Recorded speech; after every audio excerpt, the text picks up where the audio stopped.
At ang naiisip ko dito, yung sinulatan ni Paul sa Philippians.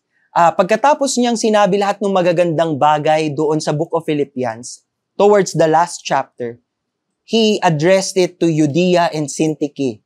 Sabi niya, I urge Judea and Syntyche to live in harmony. So, ang maraming scholars nagsasabi, si Judea at saka si Syntyche may mga hindi pagkakaintindihan. Naglilingkod sila para sa Panginoon, pero meron silang mga misunderstanding. Ang bilin sa kanila ni Paul is to choose to live in harmony.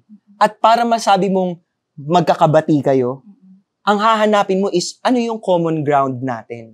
Kadalasan po, tinitignan natin kaya maraming tao nagkaka-misunderstanding sa ministry. Hina-highlight natin yung pagkakaiba-iba natin.